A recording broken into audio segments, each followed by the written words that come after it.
And welcome back everyone to our 2015 Worlds coverage, coming to you live from the Doc Pullman in Paris, France. My name is Julian Pastry Time Curran. Ganking the caster booth with me is Sam, Kobe Hartman Kensler, and Mitch Crepo Forcepals. Support Jungle Rome. Yeah. Got that synergy going on. We're going to move on to our fourth match as Edward Gaming is going to take on the Bangkok Titans. First of all, let's take a look at the starters for Edward Gaming, who are out on the blue side. In the top lane, it is Amazing J, the jungler Clearlove, their mid laner Pawn, the AD carry Deft, support Mako, and their coach Xing Chi, better known as Coach Aaron. I mean, if we go back all the way to Spring Split, EDG, they got to MSI because they beat LGD there in the playoffs. They made the MSI fantastic performance. Coming into Summer, they were hype team, they performed, they did well, but then all the way at the end, they started slumping again. They didn't do well in their playoffs. They dropped matches to IG, LGD, but then in regionals, they came back. They ended up clinching the second seed from the LPL to Worlds, and they really looked good, especially with Amazing J in the top. With Amazing J in the top laner, that top half of the map is just so incredibly strong. Probably one of the strong ones in the entire tournament, and that's just going to be fun to see.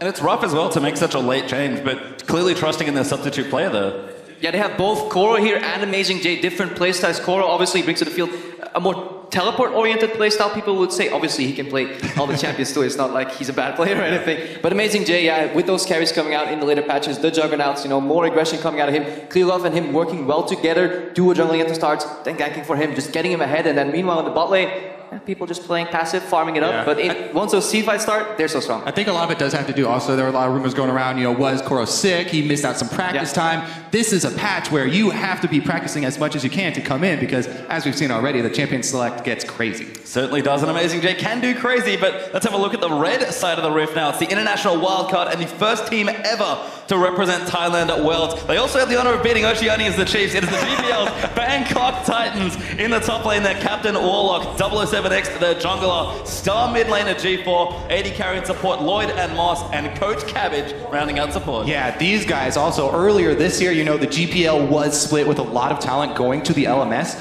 So these guys actually rose to the top of the GPL. They finished second in the spring season and then finished first in the summer season. And from there, as you said, they were able to earn their ticket to Worlds through the international wildcard by eventually taking down the OPL's Chiefs. A big part of what enabled them to do that as well was the way that they do play around their mid laner. You already mentioned him, G4. He's going to be a big part of what brings this team together. He's a bright star for them. They like to funnel a lot of resources into him. And he can also create a lot of pressure on his own by split pushing in the side lanes. You know, the Titans are also very big underdogs here, though. So I do expect them to go for strong laning champions, both in the mid and in the bottom lane, and try and rush some sort of advantage for themselves that way. You know, while Warlock will probably take one of his customary take champions up in the top lane. I mean, they just want to find out just how big the gap between them and EDG is. G4 touted as one of the best mid laner there in that region, but the problem is he's going up against Pawn, so he's definitely going to be down. Just a matter to see like how much, you know, how long can they hold down. But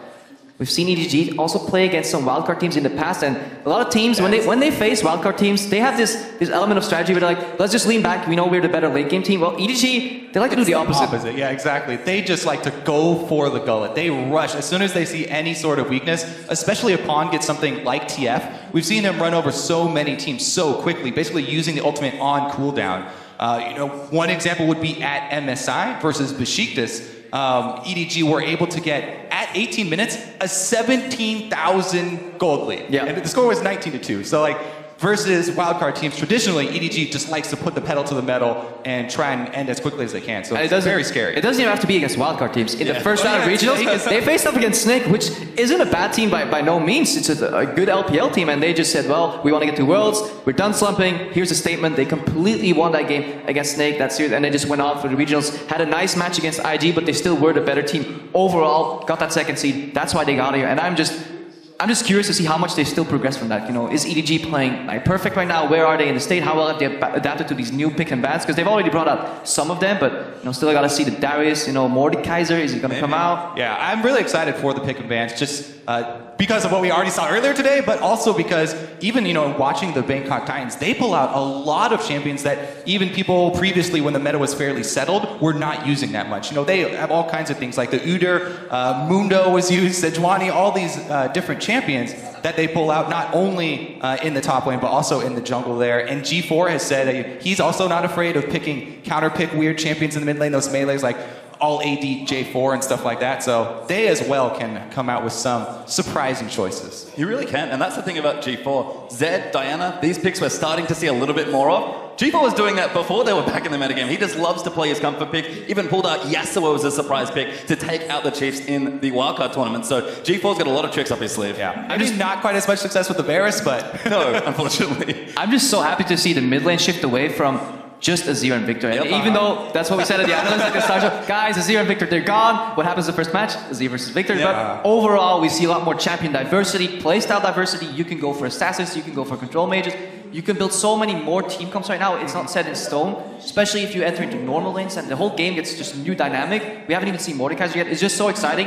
And the first 2-3 days, I think, from Worlds, we're going to learn a lot of how these teams have been scrimming behind the scenes, in the dark. This is the first time in very long amount of time that these teams have way more information than the public. Usually you track, week to week, LCS, what have they been playing, what is going to come out. I've been prying into as many pros as I possibly can to try and get some insight, but they're being pretty tight-lipped. Yeah. But that makes sense. It's a very big tournament here. So we do have a quick delay, but it shouldn't be too much longer before we're into the champion select for this game. And kind of like you both were alluding to, I think these two teams very malleable in how they can pick. Lots of flexible players, good, strong solo laners that can pick almost whatever they want. So as far as 518, the world's metagame goes, we could certainly see fireworks. Yeah, and EDG, they may not want to reveal too much this game, because obviously their eyes are on SKT, who are the pairing in the group here, and that is definitely what everybody's waiting for. That match, that rematch from back in the day from MSI, if that's going to come out.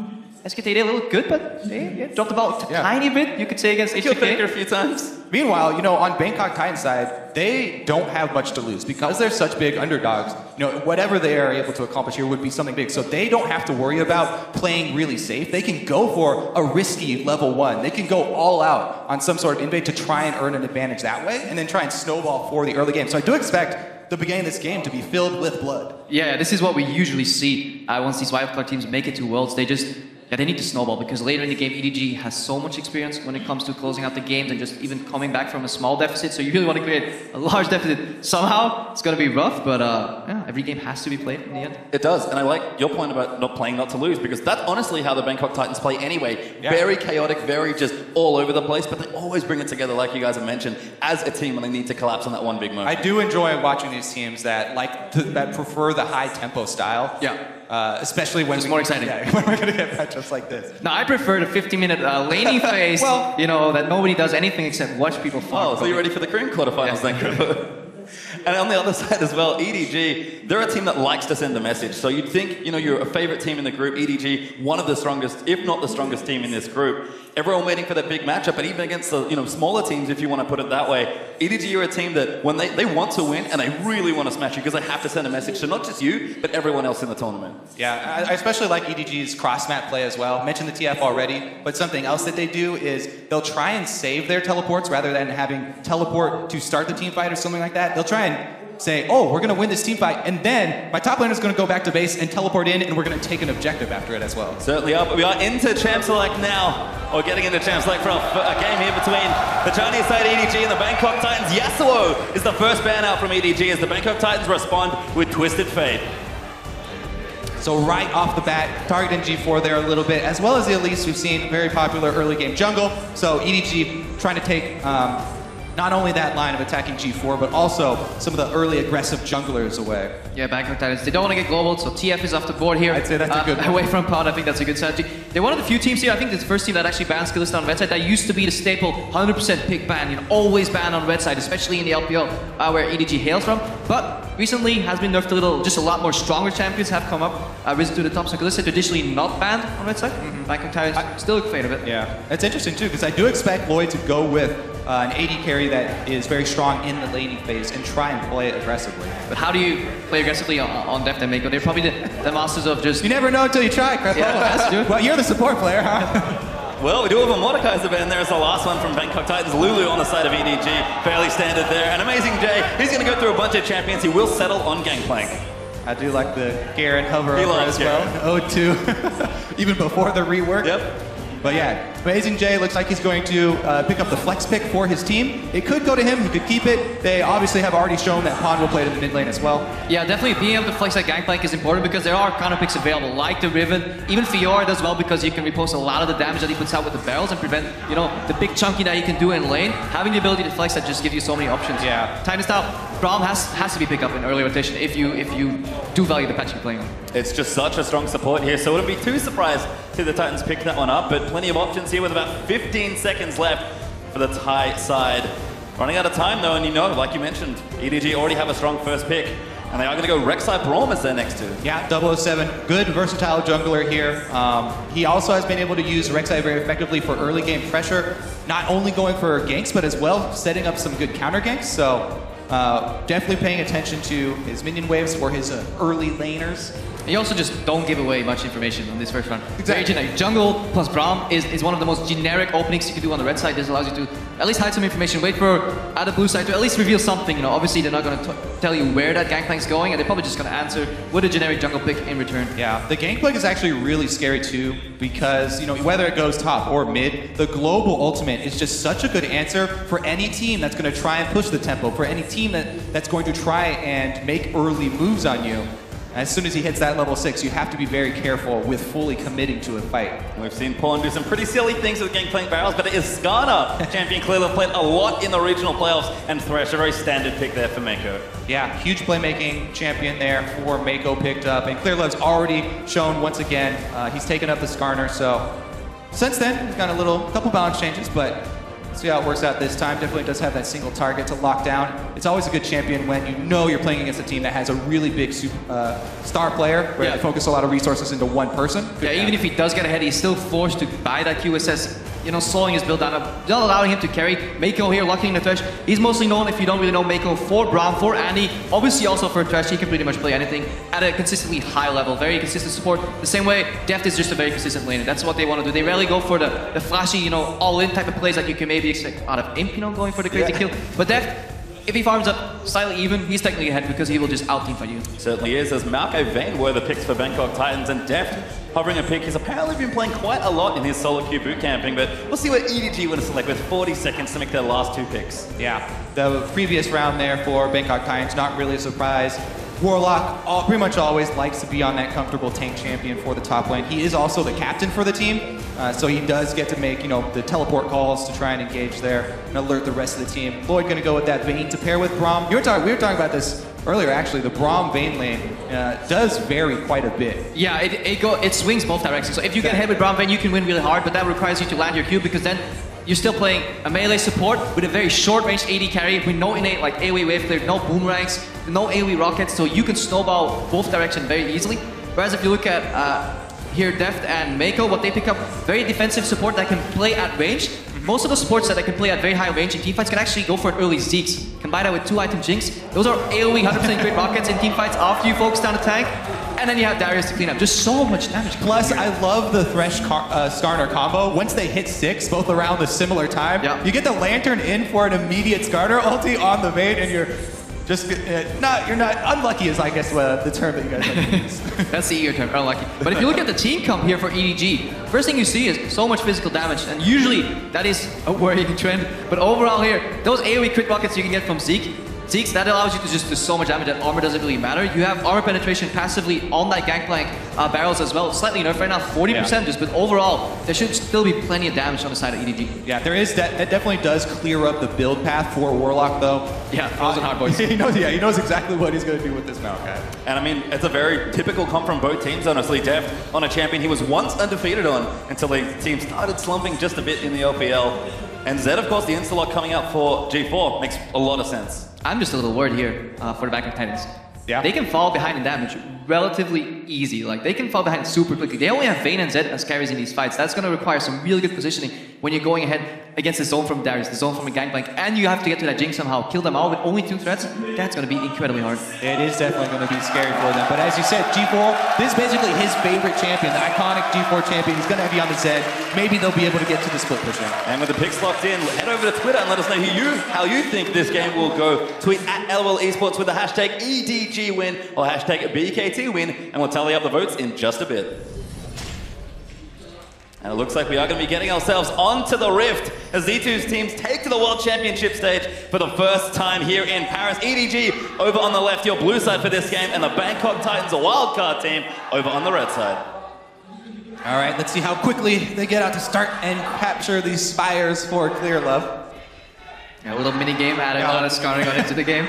You can start on the ones in the river and collect them immediately and still get back to a normal jungle start. They're not proccable until like 1 minute, 1:15, right? Yeah. Takes a while. You can easily finish the channel though and get back in time. We'll see if Bangkok Titans try and contest them. the minion objectives first. Oh, Deft. Trying to get a flare there with that new summoner icon, always looking good. I think it's likely we'll see a lane swap come out of Bangkok Titans, so having to play Vayne, Braum into Jinx Flash, you just get outranged by both. You're playing one range, one melee, into double range. Not only that, it's so incredibly hard to get to Deft, because even if you proc the Winter's Bite, one flay is enough to peel you off. You're never going to proc that stun, and then he outranges on level 1 already, Deft, and as the game goes on, those rockets are just going to be such an easy trade into the Vayne every time. Well, trying to get taken there as EDG just moving out, but like you mentioned, there is that lane swap happening. Deft staying out of range of that Trinket Ward by the looks of things here. A minute 45 in, it's just going to be straight to those 2v1 lanes. Yeah, and if you look at the top lane, how diversified the meta is already. This is the 7th different top laner that we've seen today. Darius has only been the only one repeating champion, so overall, yeah, the meta is shifting and people are still finding their stride. Maybe towards the later stage of the tournament, we'll see some repeats on some champions, but from solo queue experience, Darius, he hurts. He does. Very true. He also heals. All right, so Mako and Deft going to actually take the blue buff themselves here. Started out, so a double blue buff start. Bangkok Titans, it looks like they are 100% going to get 3 buffed here. Yeah, they lane swapped, but what they did is they only secured 1 quadrant of their jungle. I know you love talking about those quadrants, Kobe. Aggressive in Vayne, just to spot if they're jungling on the right side of the map, EDG starts double jungle on the left side of the map, they're going to get such a big experience lead. And Bangkok Titans, yeah, this is what we see. 4 back in middle lane. Oh, he missed! He flashes! Can't lock it down! Oh, the flash twisted advance. He gets a minion instead there. 25 gold? Well, I don't think he killed the minion either, but Pawn, they did get the flash out of Pawn, but again, this is what we're talking about. They like to pour all their resources into the mid lane, finish off one jungle quadrant, and immediately try and go burn. Not everybody can be Dumbledore. That honor is just laid away for a specific amount of people. Just doesn't really work. Is a god. Well, you can see Bangkok Titans, Moss going to check that brush with his Winter's Bite. Doesn't quite get it though. Yeah, EDG though, punishing Bangkok Titans very heavily for that super safe start where they started actually on their strong side of the jungle, so not going to have much more to farm here. Yeah, and look at Moss right now. He confirms his Darkness Sphere. That entire jungle is empty, so by proxy, you can deduce that EDG's remaining members went to the down right side of the map, then the up right of the map, which means they're about to get a dive here off 4 against 2, and EDG, they're clean enough to execute this. And this ward that Mako just dropped, I love it. That's where you see the top laners coming in to teleport as well. They don't need him because he walked all the way here. 4 versus 2. Here comes the dive play back there. Warlock getting low. Mako, he's in trouble. He flashes out, but Death, he's getting a first blood. That's a double kill for the Jinx. This is the tempo that we're talking about for EDG. They do not like to let you have a moment's respite. Yeah, an incredibly clean execution. Mako starts tanking, he gets out before he dies. By that time, Death has 1 kill, 2 kills. Now his double buff tower's dying. Warlock comes back. He wants some more. Oh my god! They're gonna get locked up. Clear looking for the stun. Death wants a 3rd kill. The auto's good. Rocket follows Death. Gets himself 3 kills in 4 minutes. All right, that was definitely painful to watch. They punish the lane swap. They go for the early dive. Successful dive and a repeat there after the teleport is also blown. They even have teleport advantage. Okay, the one thing for Bangkok Titans is Lloyd has been free-farming. Yeah, Lloyd is actually on even CS with Deft, and that is an accomplishment. But Deft, it is 4 minutes, 45 seconds in the game. He has now acquired 2,000 gold sitting in the bank, ready to be spent. So he can basically get a BF sword when Lloyd is still struggling. He is 3-0 already. This is going to get real ugly real quick. Yeah. We did expect it to be bloody early, so. We did, and that's the EDG power, really. We've seen them dive teams of all different calibers over and over again. SK Telecom sure know the feeling of getting dived by EDG. Yeah, Boots here picked up. In addition to that BF sword, Dev says, okay, I'm done in the bot lane. I'm just going to go top lane, fight Lloyd, because he hasn't really seen too many EDG members overall. Amazing J ahead of Warlock in, not in farm, but 2 levels up, I think, in XP overall. So EDG, completely in control already. And teams should take note. Yes, this is, a massive lead for EDG, and they're huge favorites to win this. However, EDG being able to finish out when they get leads this big is something that you need to pay attention to. Immediate pickup on pink wards here, immediately looking for deep vision. They're trying to cut off any sort of resources from Bangkok Titans. Deft can now aggressively trade with that red buff and those rockets, and immediately, as you said, how do you snowball an advantage? You pair your jungler with your support, you aggressively move it, you find the enemy jungler. Once he's out, you can't even gank anymore because you know exactly where he is. And Pawn, even though he got ganked early, he had to blow his flash, he's now completely controlling the pace in the mid lane against G4. So Bangkok Titans, they're crumbling left, right, and center already. Just hit 6 there as well, so ultimate going to be available for the next bit of EDG aggression. Mako is going to move his way towards the mid, but does go for the recalls. Amazing Jay, happily 1v1 in the bottom side as Deft is mowing through this turret. It's going to be very scary here. Deft can easily get resets in these team fights, even on the front line. No matter how much money Warlock pours into armor, Deft is just so far ahead. It's a really unfortunate feeling as a tank when you know you have a clear path, and yet you just can't get enough money off of the map to even take a couple rockets from Jinx. Also, if that lane ever matches up 1v1, Vayne against Jinx gets incredibly hard. The worst part of that matchup is BF plus pickaxe against Cutlass. If you ever find yourself in that situation, you rarely do because the way the game plays out traditionally. But after a 3-0 Jinx start, there's no trading you can do. Jinx completely outrages you. Mako comes in, Lantern. And ulti out from Pawn as well. G4, good dodge there, but the exhaust is out from Pawn. Clearlock follows in, looks for the stun. Ulti out from G4 is going to try and save his life, but a Chomper's going to give Death his kill number 4. And look how quickly they go to the mid turret here. This one will be knocked out pretty much effortlessly. Nobody from Bangkok Titans can come up to rotate and try and defend with Rek'Sai here, so she'll probably be on her own, and that's going to be another outer turret for EDG fairly shortly here. Actually, they're not even trying to pressure it unless they leave Death there. Clear left with eyes for bottom lane. And they're probably just not used to being this far ahead this early overall. They've done it before. We talked about the Basheet this game. Well, we'll keep track and see if they actually get that if they far. can beat that record. But yeah, overall time trials. time trials. They're playing against EDG's Ghost, in those map races. But overall, EDG, they don't extend these laning phases either. Like, they choose to go move Deft away from that bot lane and then go top for some more pressure on the tower. They don't really play the solo queue game where they keep going 2v2 and try smashing each other just for a kill and then base. So they're really playing the map right now. They went for a tower. Deft, kind of afraid whether boss is in there or not because Mako was roaming before. Now Mako comes back, and that should be a very, very easy 2v2 here. Safety net is back here for EDG. They're up 3,000 gold already, 8.5 minutes in. Now, hard mode is to look at this and try and find the way for Bangkok Titans to try and get back in this. And they do have at least the Brutalizer completed here for G4. He is stuck in mid lane right now. They also, it's going to be very hard for them to have a lot of vision to work with.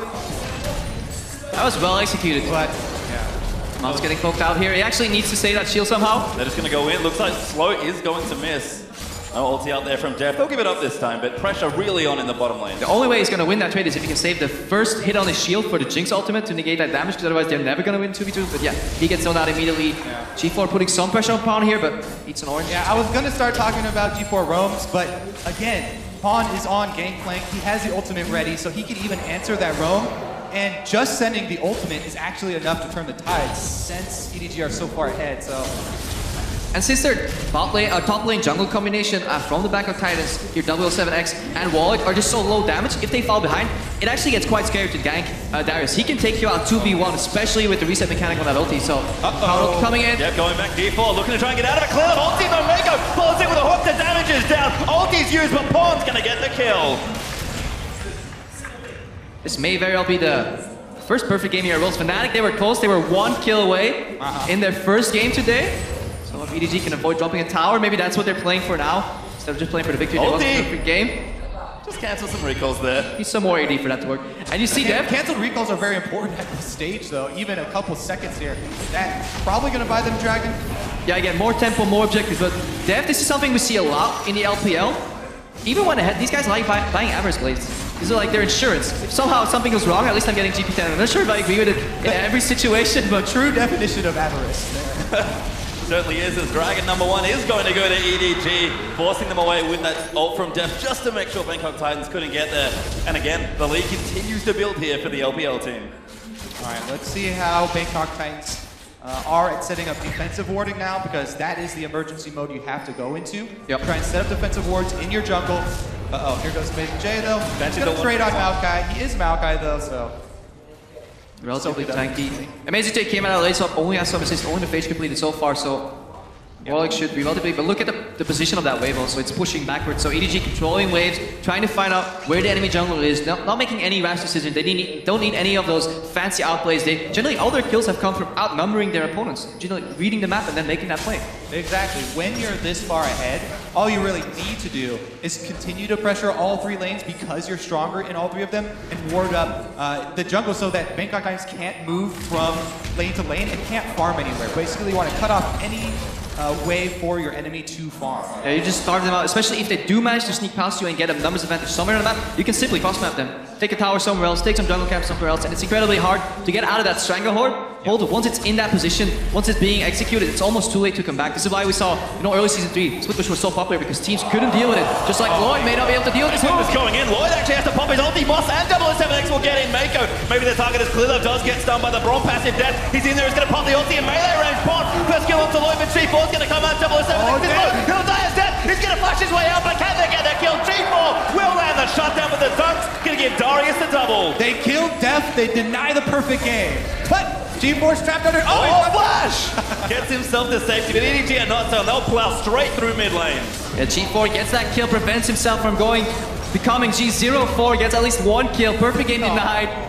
But 8,000 lead on the board already. To match that gold lead that they had in earlier Wildcard teams matches, they need to get roughly 9,000 gold in the next 5-6 minutes, so it's going to be hard to break that record.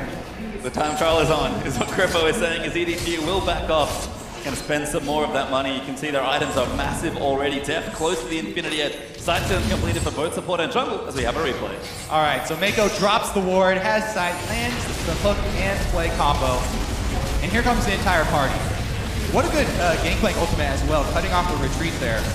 Look at Def though, right into the middle of the fight. Because it forces Lloyd forward. Def knows if he gets a reset and some damage, they're gonna win this fight regardless. He doesn't have to survive this fight for it to be a big win for EDG. And look at the damage that are still alive. Even if Def falls, we still have a Darius, with the ulti. We have Pawn on the Gangplank that can even win 1v2s later on with those barrels. So there's so much Def coming out. Yeah, at that point, they're just looking for more people to commit to the fight. Yeah. And Black Cleaver done for Darius. Trinity Force done there, so that's certainly online now for Edward Gaming. And that's the way you really play that Darius. Early armor penetration from the Black Cleaver, and then you just go tanky. You get Deadman's Blade, and you basically become unkillable in addition to having very high base damage on your abilities, and armor shred on top of that. It becomes, such a hard task to deal with. You just have to kite him. That's all you can do. All you can try. And the armor shred is even just like icing on the cake right here. It's like Black Cleaver is the one-stop shop to best item that you can rush for him. The movement speed for all the bleed damage that keeps ticking, and it has health, it has cooldown reduction. If you buy one now. If there were more versions of it, yeah. Like, give me one. Well, tower does fall in the bottom side as EDG knocked down 5 of Bangkok Titans turrets. 8-1 up in kills, continuing to spiral ahead in gold. Almost 10k ahead as 007X has found Amazing J, but Amazing J will stand and fight. Paul's gonna help him out. The ulti's good. Looking for the dog. Apprehend does find and he gets the kill. 1v2. And this is exactly what we feared. Hang on, Mus is getting caught again. Picked up there by Scarlet. Paul's gonna ride in, and that's another kill as Death barely misses the secure. And this is exactly what we feared. And Champs yes, they have a lot of tanks against a one-dimensional team composition, but they can run out of damage if they fall behind, and they were so prone to falling behind, especially after that missed 4-man gank in the mid lane on Pawn. Yeah, you can know that the smart decision is to just buy armor, and you can know your path all you want, but if you don't have any money to spend on armor, then it doesn't matter. He's only got Ninja tapping. That is literally all he has. He wishes he had a Frozen Heart, and this is the danger. Ganking a Darius 1v2 is already tricky. Having Pawn's global ulti come out on top of that is just, that's adding insult to injury overall, and Bangkok Titans is in an incredibly tough position right now, over 10,000 gold behind, and it's only 15 minutes in. But it was to be expected. They're going out against a powerhouse coming out of LPL region, and many people would have rated them the best team in China if it wasn't for LGD's rise at the end and EDG's minor slump, or decent slump at the end of the season. And EDG on track for fastest game ever. I believe their record is 20 minutes and 14 seconds against Royal Never Give Up in the LPL. So those time trials we talked about could also be here as Clearlove's going to face check Moss. Death firing away with his IE now, and Moss has to pop the shield up and run away. Now, bold move to venture out into the jungle here, and it looks like they do get snared. No follow though, just gonna do some extra poke damage there with the rockets. Dragon up in 15 seconds. Deft has a red elixir. EDG very ready to fight for this dragon. And that average blade on Deft already paid out 230 gold. Just getting those small increments. He really needed it. Yeah, I really did. I think that is what separates the good from the best AD carries. I actually dislike it. I think when you're this far ahead, second item Phantom Dance is still better. But who am I to disagree with that? Well, EDG are going to start up this dragon, and it looks like Bangkok Titans are just going to try and collect some farm.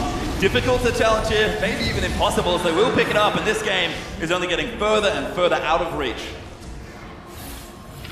Alright, let's see how EDG try and close the loose here. Again, they've just constantly been keeping up the deep vision. Now they're going to try and keep...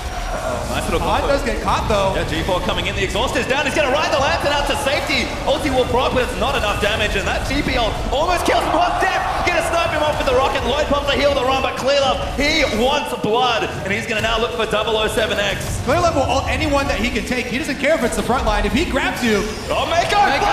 Moves them back into the box as Clearlove collects it. And this would be the perfect time to test out those new emotes.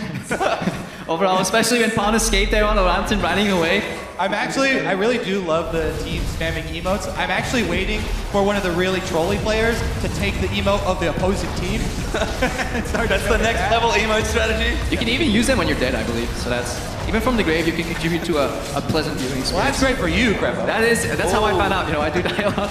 18 minutes, first inhibitor goes down, EDG. Yeah, 13,000 gold now. I hate to break it to you, but I have been informed that the refs are not allowing them to take the other team's emote. So we'll keep it clean. You can only use sportsmanlike. pride in your own team.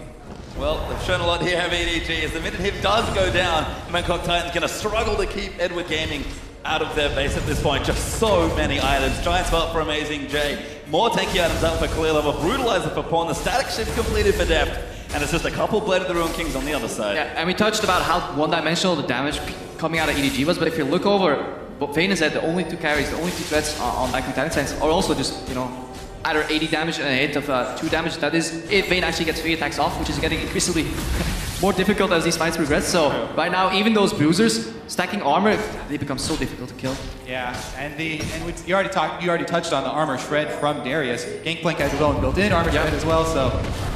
Jinx doesn't care because she's like a full item up on anybody else in the game. Play, he'll land the hook though, Clearlove gonna follow in. Pawn's ulti sets it up as Death snipes it with his zap. High accuracy this game from Mako on the death sentences so far. Even the flash ones. Yeah, and if you, Mako fantastic flash overall, really in his element right here, but if you look at EDG, the amount of assists that most of these members have, that indicates that they've been playing a very team-oriented game, where initially they just want to outnumber people. They haven't been beating anybody 2v2, 1v1 straight up, because they don't have to. Crowd is a big Mako fan here, chanting his name, always fun to be. Well, well, high kill participation on most members here. Finally clear on fights. G4. Trouble now as Death just kills him before the ulti can even pop. EDG now going to funnel into that base, look for more kills, but they'll be more than happy to take another inhibitor. All right, inhibitor number 2 down. They're going to go for Nexus starts next.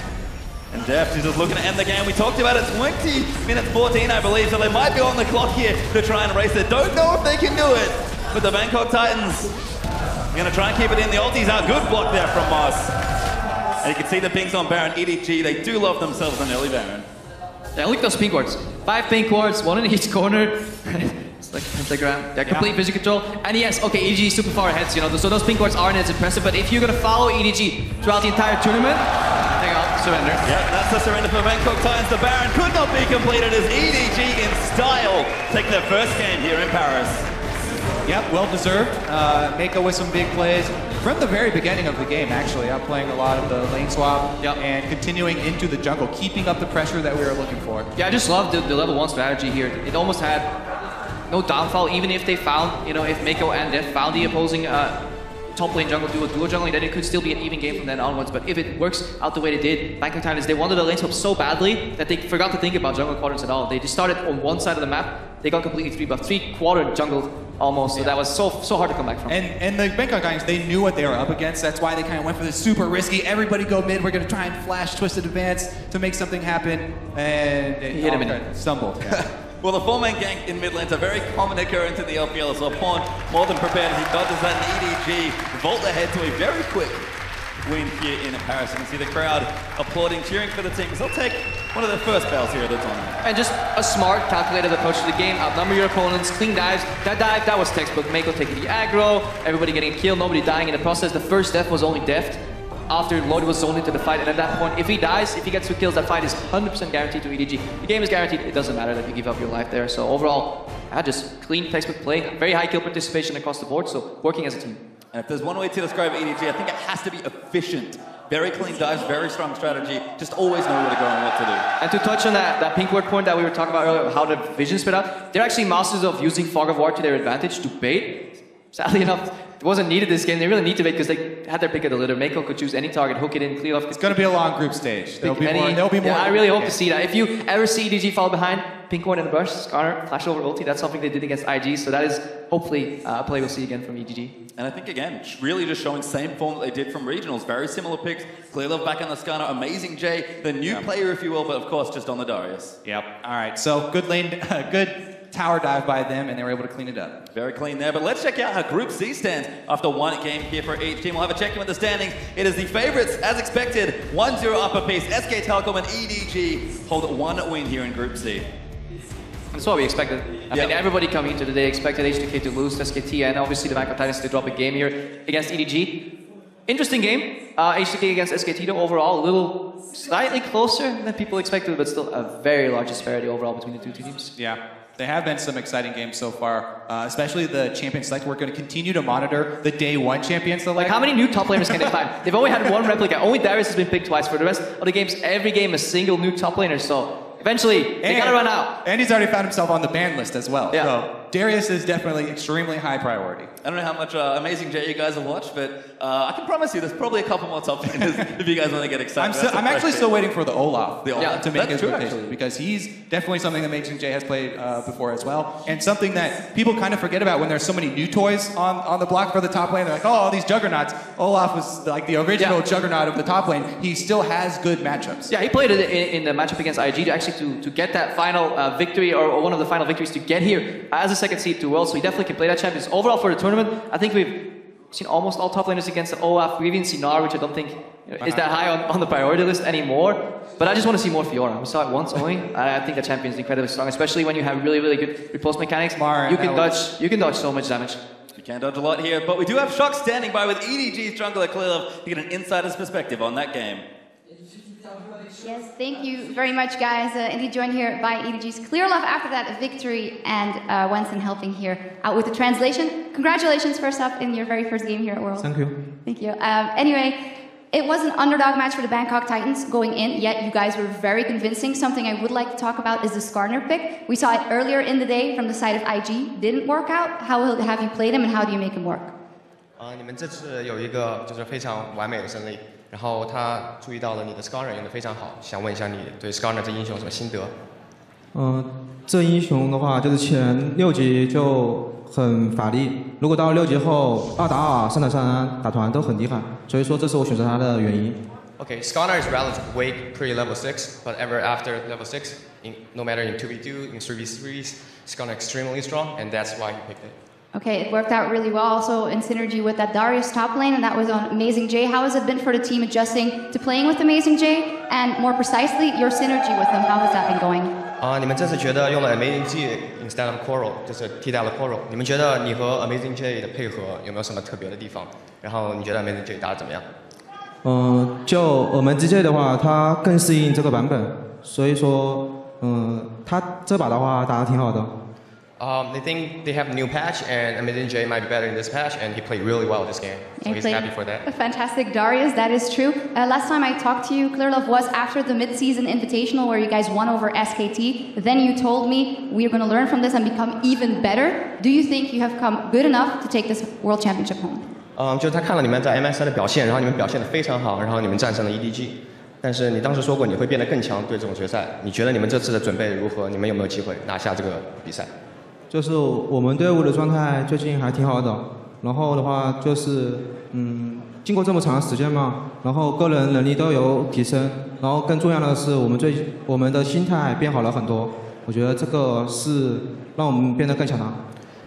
They think their team is in a really good shape right now, and their individual skill has been improving since MSI, and they have really good confidence going into the tournament and win the World Championship. Finally, one big step towards that will be your game Saturday versus SKT. After what happened at MSI, is that not a worry for you?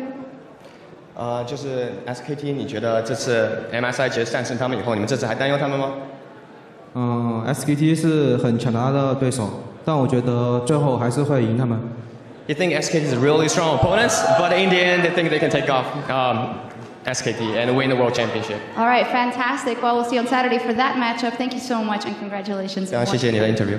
As for us, we have to take a small break, but when we come back, it's going to be North America's #1 seed Counter Logic Gaming going up against the Flash Wolves. We'll be right back.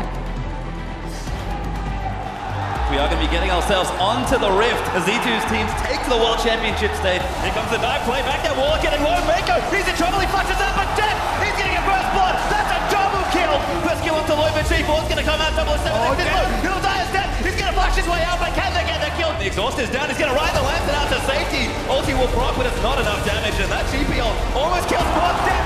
EDG in style take their first game here in Paris.